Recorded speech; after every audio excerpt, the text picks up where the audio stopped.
पाक फौज lieutenant general retired फैज़ हमीद खिलाफ़ कोर्ट मार्शल जो अमल शुरू कंदे खेसि तहवील में वठी छॾियो।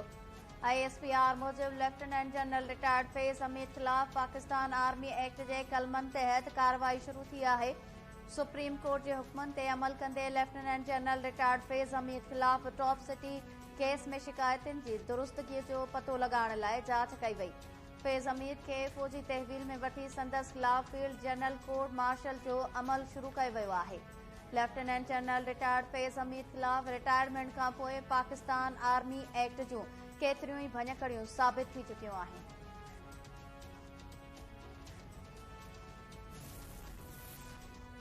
फौज में ख़ुद एहतिसाबीअ जो कड़ो सख़्त शफ़ाफ़ ऐं ख़ुदकार अमल आहे जेको हर वक़्त जारी रहंदो आहे। जेतिरो वॾो उहिदो ऐं ज़िम्मेवारी एहतिसाब जो अमल बि ओतिरो ई सख़्त थी वेंदो आहे। DG ISPR चयो आहे त फौज में सख़्त एहतिसाब बाबति 7 मई जी प्रेस कॉन्फ्रेंस में समूरा तफ़सील वाज़े कया विया आहिनि। असांखे पंहिंजी अकाउंटेबिलिटी सिस्टम ते फ़ख्रु आहे।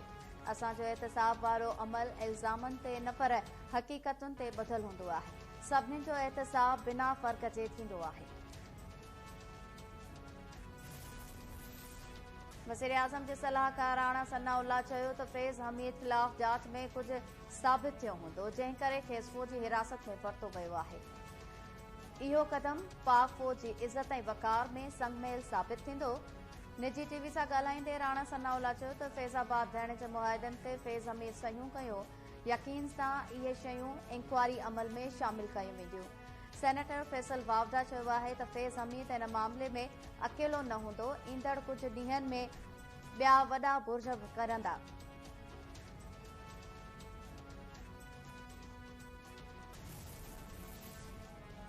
लाहौर हाई कोर्ट जो फ़ैसिलो कलअदम करार। पंजाब मां चूंडल नून लीग जा 3 MNA बहाल। सुप्रीम कोर्ट नून लीग जे उम्मीदवारनि जूं अपीलूं मंज़ूर करे वरितियूं। 3 रुकनी बेंच जो 2 जजिस जी अक्सीरियत सां फ़ैसिलो जारी। Supreme court Lahore high court जे फ़ैसिले खे कलअदम करार ॾींदे इलेक्शन कमीशन जे फ़ैसिले खे बहाल करे छॾियो। लोधरान जे NA 154, गुजरांवाला जे NA 81 ऐं 79 ते नून लीग जा उम्मीदवार कामयाब करार। नून लीग जो अज़हर क़यूम, अब्दुर्रहमान कांजू ऐं ज़ुल्फ़कार अहमद बहाल थी विया। सुप्रीम कोर्ट फ़ैसिले में चयो आहे त हाई कोर्ट जा कुझु जजिस इलेक्शन कमीशन जो एहतराम नथा कनि। जजिस खे इलेक्शन कमीशन जो एहतराम करणु घुरिजे। आइनी इदारो इज़त जो मुस्तहिक़ आहे।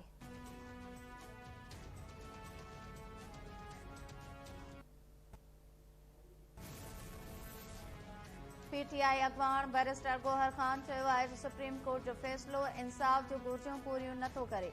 सुप्रीम कोर्ट जे फ़ैसिले ते ख़दशा आहिनि। बिलाल एजाज जे तक में ॿीहर ॻणप जी आड़ में 17 वोटनि खे रद्द कयो वियो। प्लेन हो मख़सूस सीटूं न ॾिनियूं वञनि। फ़ैसिले ख़िलाफ़ सुप्रीम कोर्ट में नज़रसानी अपील दाख़िल कंदासीं।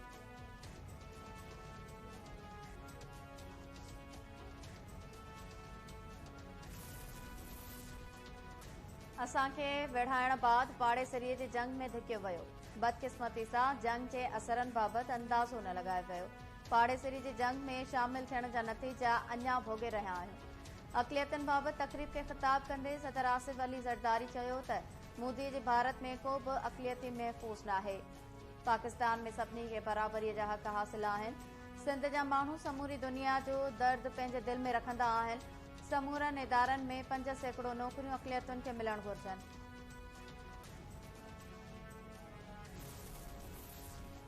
9 मई साने जे 12 केसिस में बुशरा बीबी जी ज़मानत वारी दरख़्वास्त रद्द। अटियाला जेल में क़ाइम दहशतगर्दी तौड़ अदालत में 9 मई वारनि केसिस जी ॿुधणी। अदालत बुशरा बीबी खां 1 हफ़्ते अंदरि जांच मुकमल करण जो हुकुम ॾेई छॾियो। अदालत जो चवणु आहे त केसिस में जवाबदारनि जो अंग वधीक आहे। गिरफ़्तारी ऐं जांच ज़रूरी आहे।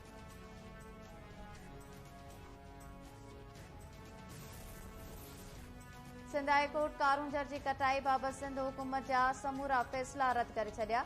अदालत कारूंझर खे क़ौमी विरसो करार ॾियण बाबति सिंध हुकूमत खे आख़िरी मौक़ो ॾेई छॾियो। जस्टिस अदनान करीम ऐं जस्टिस अमजद अली बोहियो ते ॿधल 2 रुकनी बेंच केस जी ॿुधणी कई। अदालत कारूंझर जी कटाई बाबति सिंध हुकूमत जे समूरनि फ़ैसिलनि खे रद्द कंदे कारूंझर खे क़ौमी विरसो करार ॾेई नोटिफिकेशन अदालत में पेश करण जो हुकुम ॾेई छॾियो। अदालत रिमार्क्स में चयो त सिंध में रुगो कारूं जरी बचियो आहे जंहिंखे बि अव्हां खपाइण चाहियो था। जेसीं ताईं अदालतूं मौजूद आहिनि अव्हां कारूं जर खे खपाए नथा सघो।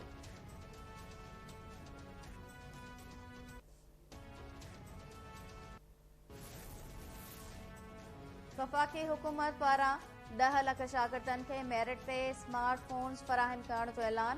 आलमी यूथ नौजवान प्राइम मिनिस्टर यूथ प्रोग्राम जे तक़रीब खे ख़िताब कंदे वज़ीर आज़म शहबाज शरीफ़ चयो त नौजवाननि खे मौक़ा ऐं वसीला फराहम कया वञनि त ख़ुशहालीअ जो इनक़लाब आणे छॾींदा। संदन ईमान आहे त नौजवान नस्ल ई मुल्क जी तक़दीर बदिलाए सघे थी। हुकूमत ऐं अशराफिया खे पंहिंजो किरदारु अदा करणो पवंदो।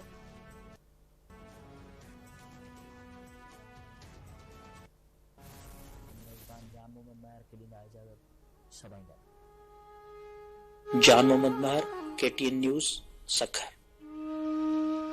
असांजो सीनियर सहाफ़ी जान मोहम्मद महर जी शहादत जा इतला आहिनि। दहशतगर्दनि असांजे जान मोहम्मद महर खे शहीद करे छॾियो आहे।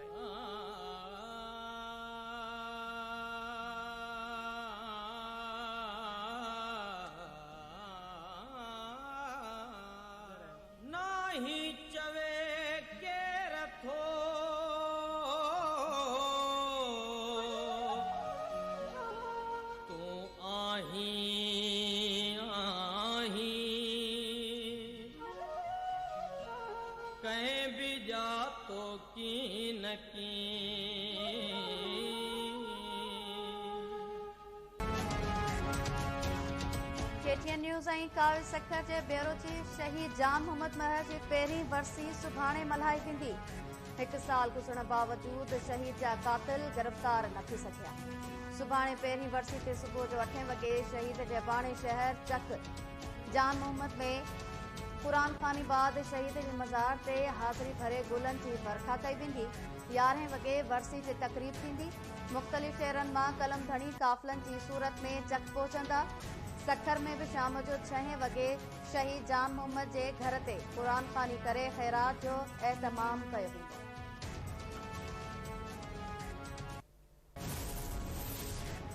इंटरव्यू शुरू थी विया आहिनि। 20 सेप्टेम्बर ताईं टेक्नोक्रेट हुकूमत अची सघे थी। अॻूणे वफ़ाक़ी वज़ीर शेख रशीद अगकथी कंदे चयो आहे त 31 अगस्त जो ॾींहुं इंतिहाई अहम आहे। हुकूमत पंहिंजो सामान ॿधी रही आहे। हाणे हू फ़ाल थींदो। शहबाज शरीफ़ वटि कुझु बि नाहे। मुंहिंजे ख़िलाफ़ 14 केस आहिनि पर हिक जो बि चालान पेश नाहे कयो वियो। पुलिस 10 लख रुपया वठी 9 मई वारे केस में नालो शामिल कयो जंहिंखे 4 ॾींहं बि जेल में नाहिनि रहिया। उन्हनि 164 जो बयान ॾिनो। सदर आसिफ अली ज़रदारी जो यौम आज़ादी जे मौक़े ते कैदियुनि जी सज़ाउनि में नरमी जो ऐलान। सदर आसिफ अली ज़रदारी यौम आज़ादी जे मौक़े ते कैदियुनि जी सज़ाउनि में 90 ॾींहनि जी छूट ॾिनी। तर्जुमान जो चवणु आहे त सदर आइन जे आर्टिकल 45 तहत कैदियुनि जी सज़ाउनि में घटिताई जी मंज़ूरी ॾिनी। सज़ाउनि में घटिताई क़त्ल, जासूसी ऐं रियासत मुख़ालिफ़ सरगर्मियुनि में मुलविस कैदियुनि ते लागू न हूंदी। ज़्यादती, चोरी, अगवा ऐं दहशतगर्दी केस में सज़ा काटींदड़नि खे बि सज़ा में रिआयत न मिलंदी। सज़ा में घटिताई माली ॾोहनि ऐं क़ौमी ख़ज़ाने खे नुक़सान पहुचाईंदड़नि ते बि लागू न हूंदी। 1 ॾहाको क़ैद काटींदड़ ऐं 65 साल खां वधीक उमिरि वारनि मर्द कैदियुनि खे सज़ा में रिआयत मिलंदी। आज़ादी जो ॾींहुं वेझो ईंदे ई मुल्क में जश्न जूं तयारियूं वधी वयूं। क़ौमी परचमनि समेत रगबरगी लिबासनि जो विकिरो वधी वियो। रोडनि रस्तनि ते लॻल स्टॉल्स ते बि रश।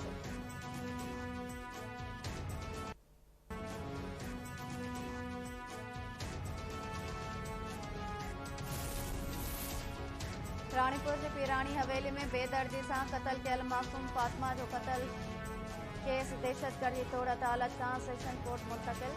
शाहिदनि जो बयान तब्दील करे छॾिया। केस जे शाहिदनि जवाबदार हिना शाह जी ज़मानत मंज़ूर करण जे हक़ में बयान ॾिनो। मक़तूल नींगरी फातिमा फड़ोजी अमड़ क़त्ल केस सेशन कोर्ट मुंतक़िल करण वारो फ़ैसिलो रद्द करे छॾियो। बयान रिकॉर्ड न थियण ते मक़तूल नींगरी फातिमा फड़ोजी अमड़ जो एहतजाज। पुलिस जी गाॾियुनि आरो लेटी पई।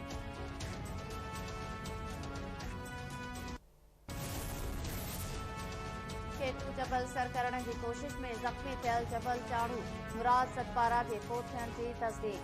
मुराद सतपारा जो लाश हेलीकॉप्टर जरिए स्कर्दू पहुंचाए वेंदो।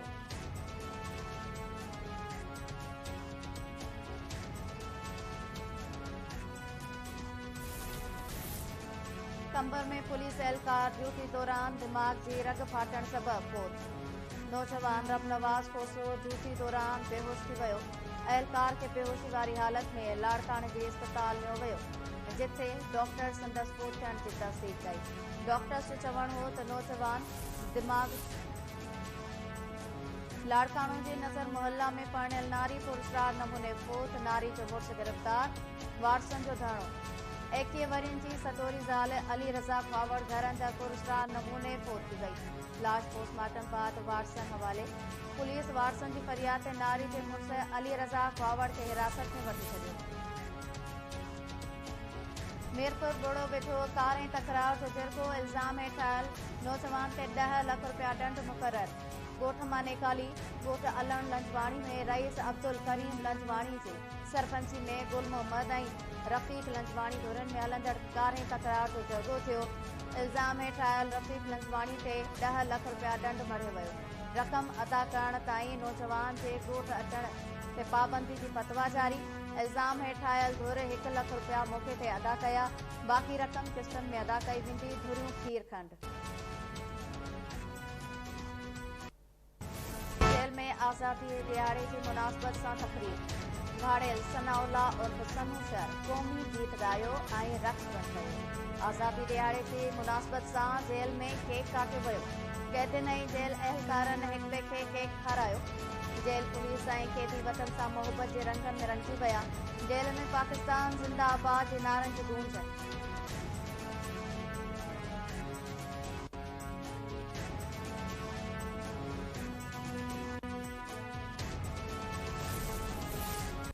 हमास गज़ा में जंग बंदी बाबत काहिरा में थींदड़ ॻाल्हियुनि में शिरकत खां इनकार करे छॾियो। ॻाल्हियुनि लाइ वफ़द न मोकिलण जो ऐलान। हमास चयो आहे त धुरियुनि बदुलाए ते थींदड़ मुआहिदे ते अमल करण लाइ इसराइल ते दबाव विझनि। जंग बंदी बाबति इसराइल सां नयूं ॻाल्हियूं न थियूं।